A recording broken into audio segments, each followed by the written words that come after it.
예레미야서 그리고 이어지는 예레미야 애가 슬픔의 노래 그 마지막 장을 함께 읽었습니다. 반복되는 경고에도 불구하고 또 그들은 목을 놓아 우는 탄식에까지 이르게 된 것입니다. 우리가 지난주 불과 어제 그제 참 어려운 소식을 들었습니다. 6월 26일 미국 대법원에서 대법관 9분 중에서 5대 4로 동성 결혼 합법화라는 결정 소식을 들었습니다. 이로써 동성 결혼을 합법화하는 나라로 21번째 나라로 미국이 들어가게 된 것입니다. 미국의 그 태생적인 역사를 보면 성경적인 신앙생활을 하겠다고 그 선대들이 그 땅에 정착해서 나라를 세운 것입니다. 인권을 빙자해서 이제는 성경을 정면으로 거부하는 결정을 내리고 그리고도 선진제국으로 있는 것입니다. 과연 현재 미국 대통령의 말대로 그날 그 결정이 미국인의 승리가 될지 아니면 역사 속에서 두고두고 후회할 날이 될지는 또 지내봐야 알 것입니다. 함께 제가 그 지도를 하나 본 게 있는데 한번 보죠. 이게 그 세계 동성 결혼을 허용하는 국가의 현황입니다. 북미주를 보면 그전에는 캐나다만 7위 되어 있었는데 어제 일자로 전 미국이 이제 그 7위 되고 중간에 좀 끊어진 지역이 있고 남미 일대도 역시 진하게 동성 결혼 허용 국가들로 표시되어 있습니다. 그리고는 유럽으로 건너가면 북미주 가장 잘 산다는 북유럽 쪽이 바로 동성 결혼 허용 지역입니다. 그리고는 이제 전통적인 국가들 아이슬란드 그리고 스코틀랜드, 아일랜드, 잉글랜드 그리고 남아공 이렇게까지 뉴질랜드도 해당되죠. 이런 나라들이 있습니다. 가만히 보면 그 안에 아시아 국가는 하나도 아직 없습니다. 그런데 놀랍게도 우리의 서울시장께서 외국 잡지, 외국 그 언론과의 인터뷰에서 아시아에서 대한민국이 동성 결혼을 합법화하는 가장 첫째 나라가 되기를 소원한다 그랬습니다. 알고 계셔야 됩니다. 그리고 또 지도 좀 더 보시죠. 보시면 이슬람 국가들이 전혀 포함되어 있지 않습니다. 지금부터 500년 전에도 이슬람 제국이 유럽을 침공해 들어올 때에 그때 뜻있는 신앙인들이 이슬람의 세력에 이렇게 크게 번성하는 것은 부패하고 타락한 기독교를 정신 차리게 하기 위한 하나님의 채찍이다. 그렇게까지 표현했습니다. 이슬람은 저들의 계율에 아직도 묶여 있습니다. 그러나 선진제국이라는 기독교 국가를 표방하는 나라들은 이제 더 이상 성경에 매이지 않는 그런 나라들로 가고 있는 것입니다. 처음에 일어날 때는 하나님의 도움 없이는 일어날 수 없다고 한 나라들이 이제는 하나님 없이도 얼마든지 살 수 있다라고 그렇게 된 것입니다. 다시 본문으로 돌아가 보시면 반복되는 경고, 예레미야 반복되는 경고에도 불구하고 결국에는 그들이 목을 놓아 탄식할 수밖에 없는 그런 자리로 떨어진 것입니다. 오늘 우리가 읽은 슬픔의 노래 애가 5장 15절 16절을 보시면 우리의 마음에는 기쁨이 그쳤고 우리의 춤은 변하여 슬픔이 되었습니다. 우리 머리에서는 면류관이 떨어졌습니다.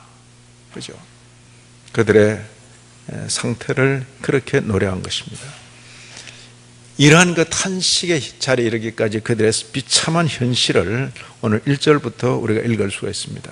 그들의 소유와 관계에서 2절, 우리의 기업이 외인들에게, 조상대대로 물려받은 그 기업이 외인들에게, 우리의 집들도 이방인들에게 돌아갔습니다. 그렇죠? 우리는 아버지 없는 고아들 같다. 그렇죠? 우리 어머니는 과부들 같다.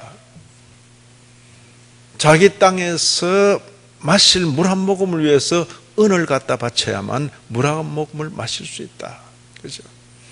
얼마든지 땔감을 뗄 수 있던 그런 나라에서 땔감을 좀 떼려고 그래도 돈을 내지 않으면 땔감을 뗄 수 없다. 그렇게 표현하고 있는 것입니다.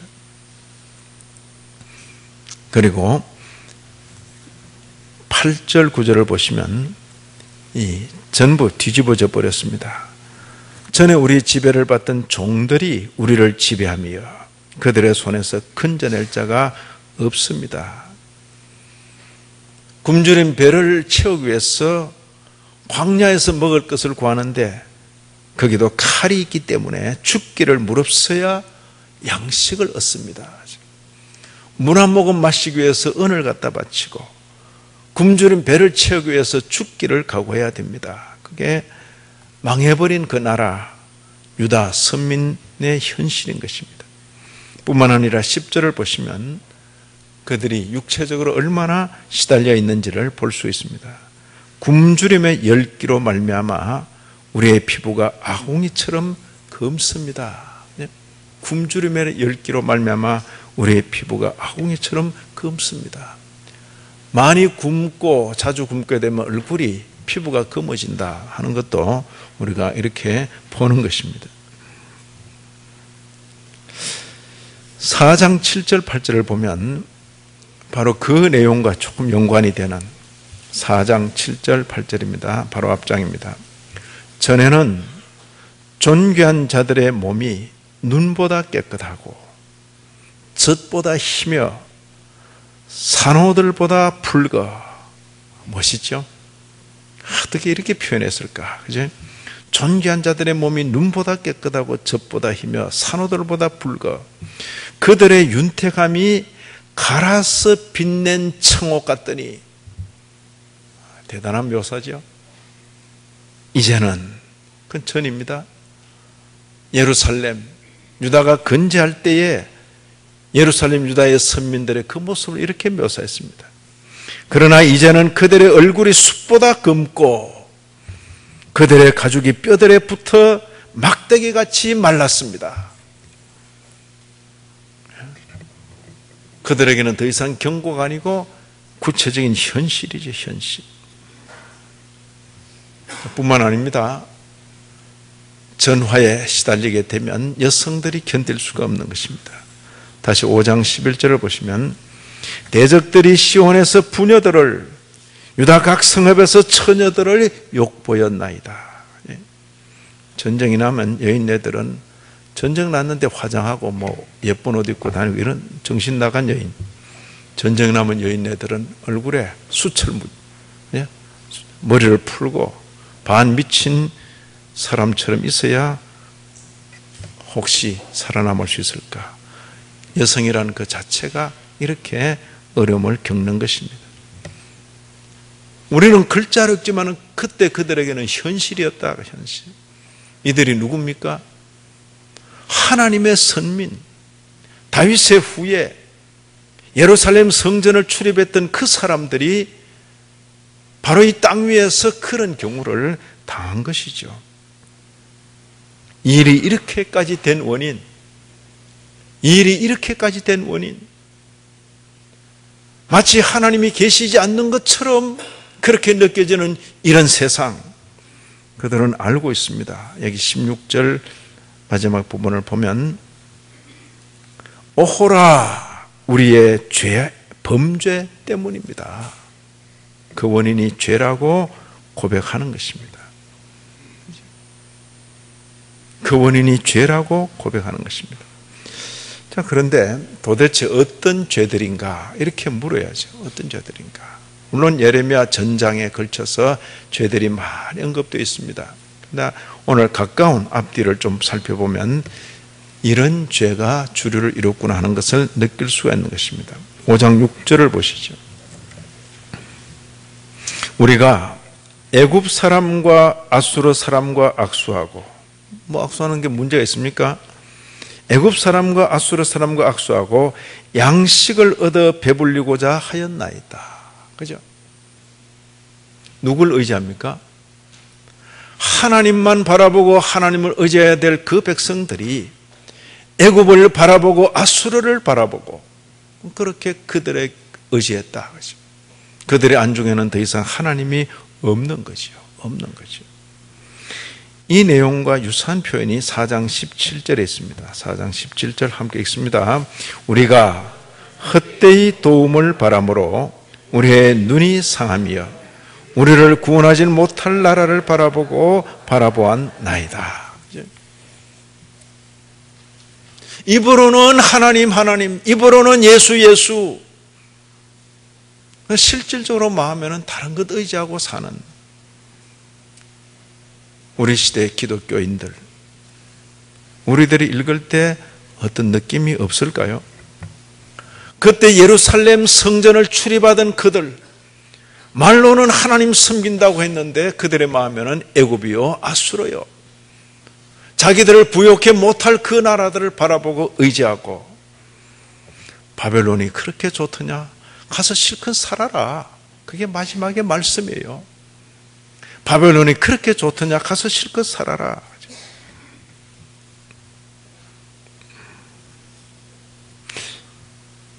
그리고 또 하나, 하나님을 대적할 뿐 아니라 하나님 편에 서 있는 사람들을 대적한 그들의 모습이 이렇게 기록되어 있습니다. 4장 13절, 그의 선지자들의 죄들과 제사장들의 죄악들 때문입니다. 종교사회 속에서 선지자들, 제사장들을 언급하고 있어요. 이들이 언급될 정도면 권력을 가진 국가 지도자들, 돈을 가진 경제 지도자들, 그들은 말할 것도 없다, 그 이야기입니다. 권력을 가진 자들이, 돈을 가진 자들이 그들의 그 권력과 그들의 그 돈을 활용해서 의인들을 압제하고 의인들의 입을 틀어막을 때에 제사장들과 선지자들이 죽기를 각오하고 아니요 외쳐야 될 그런 형편인데, 제사장들도 선지자들도 의인들 죽이는 일에 앞장서게 됐으니 나라는 희망이 없는 것입니다. 이게 4장 13절 유심히 보셔야 됩니다. 그의 선지자들의 죄들과 제사장들의 죄악들 때문이니 그들이 성읍 안에서, 성읍이 어디입니까? 예루살렘 안에서, 유다의 많은 성읍 안에서, 하나님 백성이 살고 있다는 그 성읍 안에서 의인들의 피를 흘렸도다. 죄죠, 죄. 하나님만 의지하고 살아야 될 그 사람들이 하나님 의지하지 않고 다른 것 의지하고 하나님 편에 서 있는 사람들을 억압하고 압박하고 그들의 피를 흘리고, 이게 이제 끝일 수가 없는 거죠. 그런 현장, 이런 죄들로 말미암아 하나님의 징계를 받아 목을 놓아 울 수밖에 없는 그런 현실, 그 속에서 하나님을 찾고 하나님을 고백하는 것이 바로 성경의 특징입니다. 5장 19절 예레미야 애가의 거의 마지막 부분, 여호와여 주는 영원히 계시오며 주의 보좌는 대대에 일어나이다. 자, 이 여호와의 신전이 지금 남아있습니까? 다 허물어졌습니까? 다 허물어졌습니다. 여호와를 섬기는 유다 선민이 아직 예루살렘에 있습니까? 사로잡혀 갔습니까? 그 드러난 현상을 봐서는 여호와가 있으나 마나,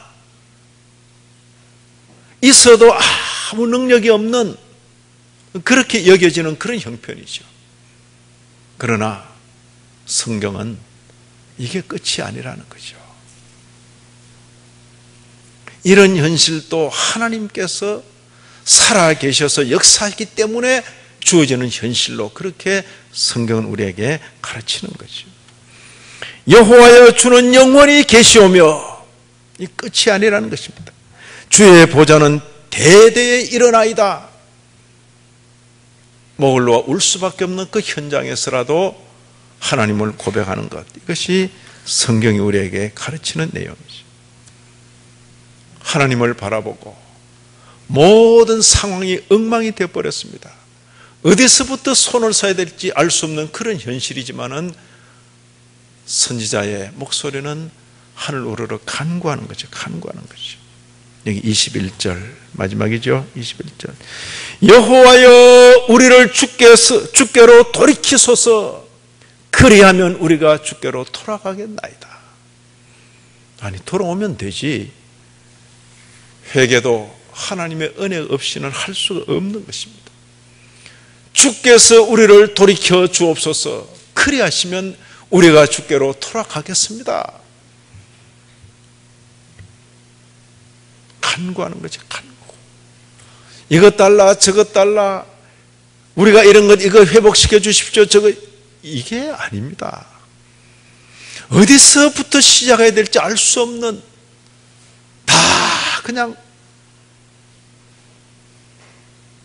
선민의 나라가 망해버리고 하나님의 신전이 무너져버리고 선민들은 포로로 잡혀가고 역사 속에 겪어보지 못한 그런 불행을 그들은 온몸으로 겪어야 되는데 어디서부터 어떻게?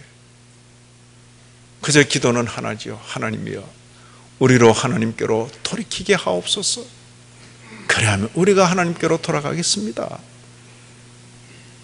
회개라는 것도 은혜가 없이는 할 수가 없는 것입니다. 우리는 이미 예레미야 6월 들어서면서 후반부 읽을 때 31장 읽을 때 이 내용을 확인했습니다.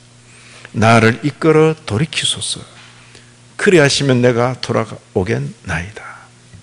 회개도 회복도 하나님의 은혜가 있어야 할 수 있는 일이다 하는 것을 확인하는 것입니다. 우리가 31장을 읽을 때에 이런 표현을 읽었습니다.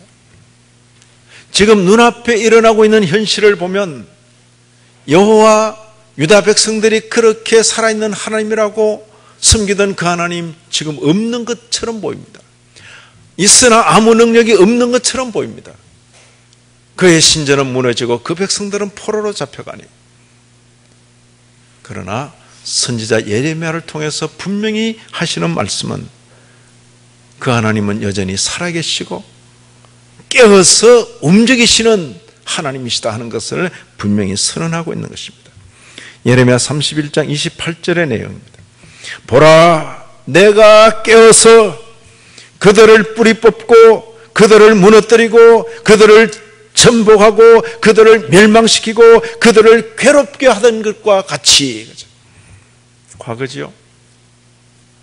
그리고는 아직 그 현실에 있는 그들에게 70년, 80년 뒤에 있을 일을 미리 예고해 주는 거죠. 지금 절망 중에 죽어갈 그 백성들에게 현실은 절망적이다마는 그 절망 속에 죽어가지 말고, 죽어가더라도 하나님 말씀 때문에 소망을 가지고 죽으라고. 예루살렘 무너질 때 있던 대신들, 예루살렘 무너질 때 있던 성인들이 7, 80년 뒤까지 살아있을 수 있습니까? 아무도 없죠. 그러나 죽어가면서도 절망 가운데 죽지 말도록, 비록 심판을 받아 재앙을 당하여 죽어가면서도 절망 가운데 죽지 말고 하나님의 말씀을 붙들고 소망 가운데 죽으라고 주시는 말씀이죠. 31장 28절 내가 깨어서 그들을 뿌리 뽑으며 무너뜨리며 전복하며 멸망시키며 괴롭게 하던 것과 같이 내가 깨어서 그들을 세우며 심으리라. 지금 뽑혀 나가고 있는 그들을 향해서 장차 때가 되면 내가 깨어서 그들을 심어주리라. 이 말을 듣지만은 아무도 그 현장에 있을 수는 없는 거죠. 선지자 예레미야조차도 자기 입을 통해서 하나님 말씀을 전하지만은 이 말씀이 실현될 때는 그 자리에 없는 거죠. 말씀은 그런 것입니다. 말씀은 그런 것입니다. 예레미야를 다 읽고 에스겔서를 읽고 다니엘서를 읽어도 하나님의 백성이 정말 삼박하게 정말 하나님 마음에 들게 회개했다, 그런 내용을 읽을 수가 없는 거죠. 그럼에도 불구하고 하나님께서 그 선민들을 대하여서 자비와 긍휼로 대하시는 것을 볼 수가 있는 것입니다. 제가 이렇게 표현했습니다. 아주 어설픈 회개에도 불구하고 하나님의 용서는 철저하시다. 철저하시다. 네? 네. 우리의 어설픈 회개 같지도 않은 그런 회개. 바벨론을 향하여서는 행한 대로 갚으리라, 행한 대로 갚아주라, 그렇게 말씀하셔놓고 자기 백성을 향하여서는 용서한다, 용서한다라고 거듭거듭 말씀하시는 것이죠. 우리가 지난주 읽었습니다. 예레미야 50장 20절의 말씀. 그날 그때에는 이스라엘의 죄악을 찾을지라도 없겠고 유다의 죄를 찾을지라도 찾아내지 못할 것이다. 이는 내가 그들을 용서했기 때문이다. 이 용서를 우리가 알아야 됩니다. 그리스도 예수 안에서 우리가 받은 용서는 바로 이런 용서인 거죠. 행한 대로 갚으면 우리 역시 설 자리가 없는데 용서, 이 용서 받은 사람들로 구성된 가족들, 부부간에, 부모와 자녀간에 이런 용서가 드러나야죠. 우리는 이런 용서를 받은 사람이야. 아버지 어머니 용서는 특별하네요. 그래, 우리가 받은 용서는 이런 것이야. 당신의 용서는 참으로 특별하네요. 예, 우리가 주님 안에서 받은 용서는 이런 용서니까요. 먼저 용서받은 사람들의 그 모습이 신앙인 가정에서 드러나야죠. 용서받은 사람들의 그 넉넉함이 용서받은 자들로 구성되는 이 교회 가운데 드러나야죠. 드러나야죠. 오늘 세상이 교회를 업수 여기고 오늘 세상에 입 가진 자들마다 교회에 대해서 비난하고 비방하는 것은 우리가 스스로 자초한 것이죠. 용서받은 사람들이라고 성경은 말하고 교리는 말하는데 그 사람들끼리 서로 의견이 부딪히니까 마치 끝장을 볼 사람들처럼, 세상이 가짜다 하는 걸 알죠. 전부 가짜들이로구나, 가짜들. 어떻게 어른이 계시는데 저럴 수 있을까? 완전히 쌍놈 집안들처럼 집안에 어른이 계시는데, 뭐 보통 때는 어른이 계시다 말하다가 막 서로 막 부딪히면 그냥 뭐 끝장을 보겠다고 덤벼드는 어른이 계시면 말 조심하죠. 성질대로 다 못하죠. 교회 가운데 과연 교회의 머리가 주님이시라면, 그 주님 때문에 용서받은 자들로 구성된 교회라면 용서받은 자의 여유로움과 넉넉함이 나타나야죠. 아, 성질대로 안 하는구나. 아, 교회는 특별한 공동체네. 아, 교회는 과연 저 양반들 말들처럼 신이 계시는구나. 교회는 함부로 해서는 안 되는구나. 목사 장로 없이 서로 뒤엉켜가지고 서로 손해보지 않겠다고, 서로 자존심 상하지 않겠다고 서로 엉켜서 세상이 가짜라고 여기는 거죠. 가짜라고. 우리는 우리가 받은 용서를 바로 알고 우리가 속해 있는 가정 공동체, 교회 공동체 가운데서 그 용서가 잘 드러나야 될 것입니다. 그리고 먼저 용서받은 자들로서 용서를 필요로 하는 그 심령들, 아직 주의 용서를 경험하지 못한 그 심령들에게 이런 세계가 있다라고 소개하고 전하는 것이 전도요 선교라고 말씀을 드렸습니다. 우리는 예레미야 이후에 2500여 년을 격해서 우리 시대를 살고 있습니다. 6월달 예레미야서를 읽으면서 우리가 살고 있는 이 시대의 이 형편과 거리가 느껴지지 않는 것은 왜 그렇습니까? 거리가 느껴지잖아요. 마치 우리를 위해서 지금 말씀하시는 것 같은 그런 느낌이 이 말씀을 읽으면서 계속 드는 거죠. 그때 이후로 교회는 이 말씀을 읽으며 우리 자신을 돌아보게 된 것입니다. 성경 가운데, 구약 신약 가운데 예레미야서가 있어요. 예레미야의 탄식을 미리 보고 자신이 당할 그 탄식을 미연에 방지할 수도 있는 것입니다. 예레미야 애가 그건 그때 그들에게는 돌이킬 수 없는 현실이 현실. 그러나 예레미야서를 읽고 예레미야 애가를 읽는 수많은 기독교인들에게 있어서는 현실이 아닐 수 있는 거죠. 미리 보고 경고를 받을 수 있는 거죠. 어리석고 미련해서 경고를 거듭 받고도 탄식할 수밖에 없는 현실로 떨어지게 되어서는 안 될 것입니다. 오늘 우리 특히 한국교회 백성들과 한국교회 성도들은 이 말씀의 도전 앞에 서 있는 것입니다. 지난주 6.25 동란, 그죠? 6.25 전쟁 65주년을 맞았습니다. 폐허에서 기적 같은 발전을 이루어냈습니다. 뭐 우리끼리 기적이다 이런 말이 아닙니다. 지구상에 살고 있는 모든 사람이 입을 모아서 그건 기적이다 그렇게 말하는 거죠. 일제 36년 그리고 해방되자마자 불과 수년 만에 일어난 전쟁, 그것도 동족 간에 우리의 마음은 한없이 낮아졌습니다. 하나님 아니고는 살 수 없습니다.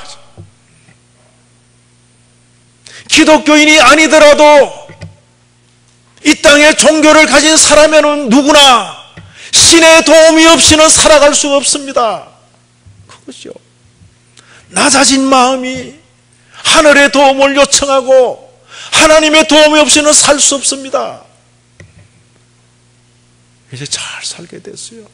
너무 잘 살게 됐어. 하나님의 도움 없이도 얼마든지 살 수 있다고 생각한다 그 말이죠. 하나님의 말씀만이 살 길입니다. 이제는 하나님 말씀이 거추장스러운 거예요. 우리는 자유롭고 싶은데 하나님 말씀이 거침돌이 돼요. 우리 발목을 붙잡네. 우리는 자유를 구하고 싶은데 말씀이 우리를 더 움직이지 못하게 만드네. 성경 말씀을 정면으로 거슬러 그렇게 사는 것이 현대인이고 그렇게 사는 것이 문명인이고 그렇게 사는 것이 인간답게 사는 것이라고. 동성애라는 것은 21세기의 정세가 아닙니다. 우리가 이미 읽었지만은 로마서에 나오는 것입니다. 벌써 2000년 올라갑니다. 스스로 속으로부터 썩어가던 그 로마, 밖에서 아무도 건드리지 않아도 속으로부터 썩어간 그 로마의 내부에 동성애가 있는 거죠. 다시 그때로부터 1000년, 1500년을 거슬러 올라갑니다. 언제죠? 아브라함 때죠. 얼마나 그 땅이 살기 좋았으면 은인 같은 부모 같은 삼촌 아브라함의 안면을 몰수하면서까지 차지했던 땅이 소돔과 고모라입니다. 고모라. 더 이상 먹을 걱정 없습니다. 잘 사는 나라, 잘 사는 땅 소돔과 고모라. 멸망을 알리는 천사가 찾아왔을 때 남자로 여겼으니까 그 동네의 모든 남자들이 낯선 남자가 찾아오니까 그것도 좀 성욕을 돋구는 그런 남자가 찾아왔다고 느끼고 롯을 괴롭힌 것이죠. 내놓으라고. 그게 소돔입니다. 소돔마이트. 그게 동성애를 가리키는 표현이죠.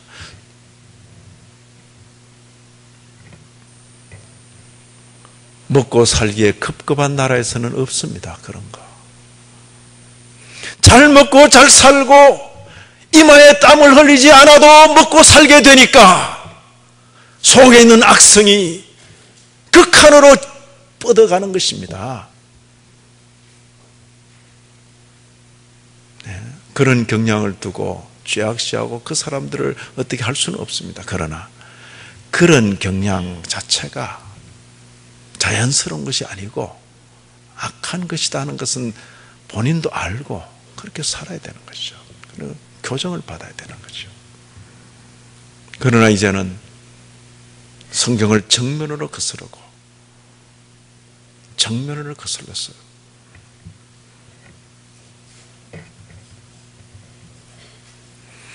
이 땅에 소위 앞서간다는 지성인들은 합법을 빙자해서 이들을 비유하고 있는 형편입니다.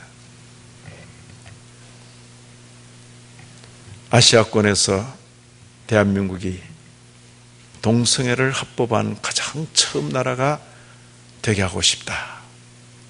기독교가 좀 강해서 좀 어렵긴 하겠지만은 운동권들이 계속 사회운동가들이 노력하면 표를 의식하는 정치가들은 반드시 우리 편이 될 것이다. 그렇게 예고하고 있는 것이죠. 민주주의는 반드시 정의라고 말하기는 어려운 것입니다. 누가 그러대요. 민주주의가 정의라고 웃기는 소리 하지 마라. 표다. 그래, 표다. 단지 표일 뿐입니다. 예? 정의로운 사람들이 많이 설득하고 노력하고 그래서 많이 설득이 되면 표가 많아질 것이고 정의로운 사람들이 침묵하고 귀찮다 그러고 나와 상관없는 일이라 생각하면 그 수는 소수가 되고 그리고 정해진 법들 그것이 정의를 이룰 것이다 그 말이죠. 우리는 이미 경고의 말씀을 들었습니다. 예레미야 34장 17절에 너희가 나에게 순종하지 아니하고 각기 형제와 이웃에게 자유를 선포한 것을 실행하지 아니하였은즉 내가 너희를 대적하여 칼과 전염병과 기근에게 자유를 주리라. 이 사람에게 주는 자유 아닙니다. 아주 낯설고 두려운 자유입니다.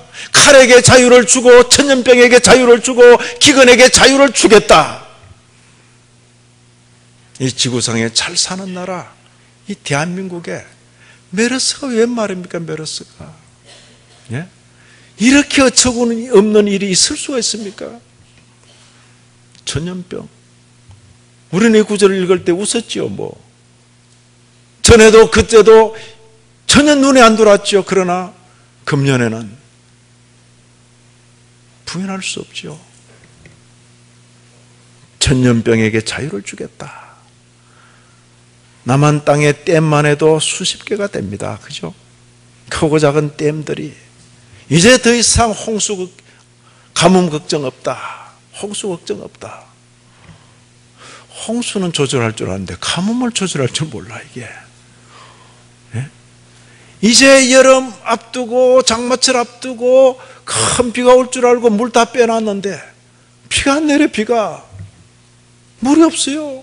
누가 뽑았는데 물을 그 뽑은 사람 전부 처벌할까요? 늘 그래 왔으니까 당연히 비 내릴 줄 알고 물을 다 뽑아놨는데 비가 안 오니까 댐들마다 바닥이 보여. 바닥이 이게 지금 뭐 아프리카 이야기입니까? 지구상에 잘 사는 나라 대한민국의 이야기입니다. 예? 2500년 전의 말씀이 허탄한 말씀이라고요? 마치 오늘 우리를 위해서 주시는 말씀처럼 이렇게 가까이 들려오는데, 그때는 칼이지만은 지금은 총이요.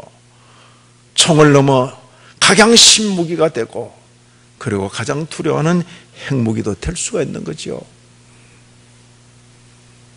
하나님의 영으로, 하나님의 능력으로 제어하고 사람의 마음도 주장하시고 자연현상들도 주장하시니까 지금 있는 거죠. 자유를 주리라.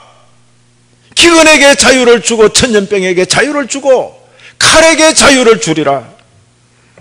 그때 그들이 들었던 말씀, 우리는 경고를 받고 있는 것입니다. 아무쪼록 이런 말씀들, 어차피 오늘 예레미야서를 마감하는 날인데 시기적으로 영적으로 긴장하지 않으면 살아갈 수 없는 때입니다. 하나님의 은혜가 저와 여러분 우리 모두에 있기를 진심으로 기원합니다. 하나님 아버지, 두렵고 떨리는 날들입니다.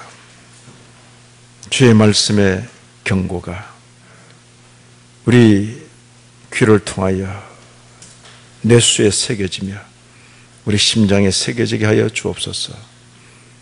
이 땅 백성, 이 땅 교회를 불쌍히 여겨 주옵소서.